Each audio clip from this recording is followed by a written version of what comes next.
Hi అండి, నమస్తే. నేను శ్రీలత. పోరంకిస్ కిచెన్ ఛానల్కి స్వాగతం.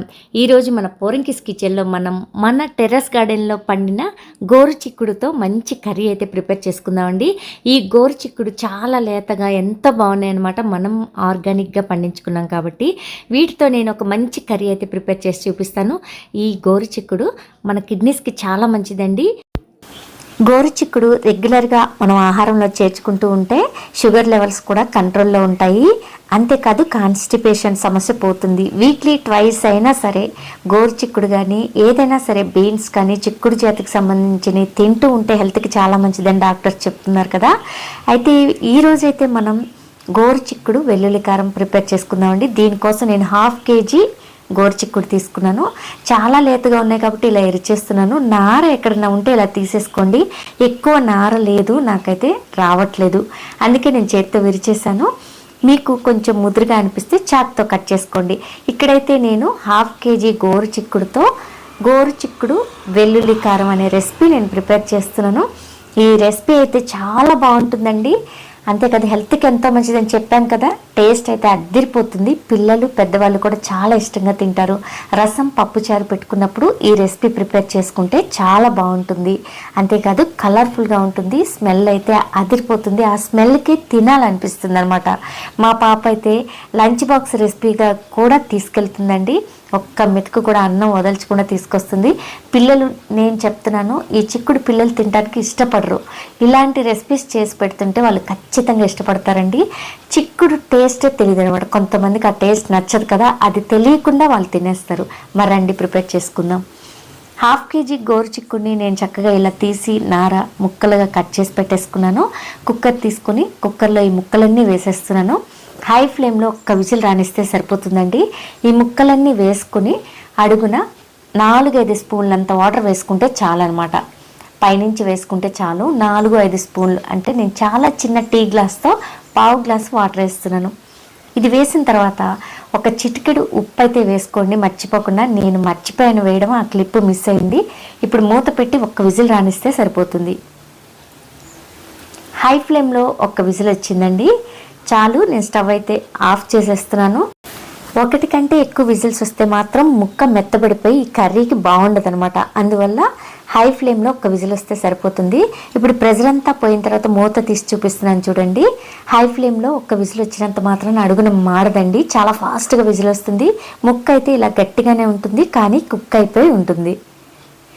ఇప్పుడు మిక్సర్ జార్ తీసుకుని ఒక చిన్న సైజు ఎండు కొబ్బరి చిప్ప తీసుకున్నాను. ఈ చిప్ప మొత్తం కూడా సన్నగా పొడవుగా కట్ చేసి ఆ ముక్కలన్నీ మిక్సర్ జార్లో వేసుకోవాలి. నాకు చిన్న కప్పుతో కప్పు నిండా వచ్చాయండి. ఇదే కప్పుతో 1/2 కప్పు వేయించిన శనగపప్పు లేదా పుట్నాల పప్పు కూడా వేసుకోవాలి. ఇదే కప్పుతో 1/2 కప్పు అంతా వెల్లుల్లి రెబ్బలు వేసుకోవాలి. పొట్టు తీసి తీనట్టు వేసేసుకోవచ్చండి, మొత్తం పొట్టు తీయాల్సిన అవసరం లేదు. జీలకర్ర ఒక 3/4 స్పూన్ వేసుకొని పల్స్ తిప్పుకుంటూ కొంచెం పలుకు ఉండేలాగా పట్టుకోవాలి. ఇక్కడ చూడండి, నేను చూపించిన విధంగా వస్తే ఈ కర్రీ బాగుంటుందన్నమాట. పంటి కింద వెల్లుల్లి అలాగే పుట్నాల పప్పు ఎండు కొబ్బరి తగులుతూ ఉంటే ఈ కర్రీ టేస్ట్ అండి. చిక్కుడుగాయ వెల్లుల్లి కారం అద్భుతంగా ఉంటుందన్నమాట. ఈ విధంగా మిక్సీ పట్టుకున్నాం కదా, దీన్ని పక్కకు పెట్టేసి ఇప్పుడు స్టవ్ ఆన్ చేసి ప్యాన్ పెట్టుకొని ఒక 2 స్పూన్లంతా ఆయిల్ వేసుకోవాలి. ఆయిల్ వేడైన తర్వాత ఫస్ట్ ఎండుమిర్చి వేస్తున్నాను. కాస్తంత ఎక్కువ వేసుకున్నాను నేను ఎండుమిర్చి. ఆవాలు ఒక 3/4 స్పూను, జీలకర్ర ఒక 3/4 స్పూను. మన ఇష్టం అండి, మినప్పప్పు వేసుకోవచ్చు, పచ్చిశనగపప్పు వేసుకోవచ్చు, పప్పులు ఏవైనా వేసుకోవచ్చు. నేను మినప్పప్పు కూడా వేసాను. కాస్త వేగిన తర్వాత దీనిలోకి 2-3 రెబ్బల కరివేపాకు వరకు వేసుకోవచ్చండి. చాలా బాగుంటుందన్నమాట. కరివేపాకు కాస్త ఎక్కువ వేసుకుంటే, ఎండుమిర్చి కరివేపాకు కొంచెం ఎక్కువ వేసుకుంటే బాగుంటుంది. కరివేపాకు శుభ్రంగా వాష్ చేసి ఒక 2 రెబ్బలంతా వేసాను నేను. కరివేపాకు అంతా వేగే వరకు ఫ్లేమ్ని మీడియం ఫ్లేమ్లోనే ఉంచుకొని ఈ తాలింపు అంతా చక్కగా వేయించుకోవాలి దగ్గరే ఉండి. ఇప్పుడు పెద్ద సైజ్ ఆనియన్ ఒకటి తీసుకుని చిన్న ముక్కలుగా కట్ చేసి ఆ ముక్కలు కూడా వేసేసుకోవాలి. ఈ ఆనియన్ పీసెస్ వేగుతుండగానే పచ్చిమిర్చి కూడా వేసుకోవాలండి. మనం తినే స్పైసీని బట్టి పచ్చిమిర్చి ఎక్కువ వేసుకుంటే కారం తగ్గించుకుని వేసుకోవాలి, పచ్చిమిర్చి తక్కువ వేసుకుంటే కారం కొంచెం ఎక్కువ వేసుకోవాలి. అది మన ఇష్టం అనమాట. నేనైతే 3 పచ్చిమిర్చి సన్నగా పొడవుగా కట్ చేసి వేసాను. ఇప్పుడు చిన్న స్పూన్తో 1 స్పూన్ పసుపు కూడా వేసి 1 స్పూన్ అల్లం వెల్లుల్లి పేస్ట్ కూడా వేసి పచ్చివాసన పోయే వరకు బాగా కలుపుకుంటూ వేయించుకోవాలి. అలాగే ఈ ఆనియన్స్ కూడా ఒక 60 to 70% కుక్ అయిపోవాలన్నమాట. అప్పటి వరకు కూడా చక్కగా దగ్గరే ఉండి వేయించుకోవాలి. ఇప్పుడు మనం మిక్సీ పట్టుకొని పెట్టుకున్న ఈ పౌడర్ అంతా కూడా వేసేస్తున్నాను. వెల్లుల్లి కారం అన్నమాట ఇది, దీనిలోనే వేసేస్తున్నాను.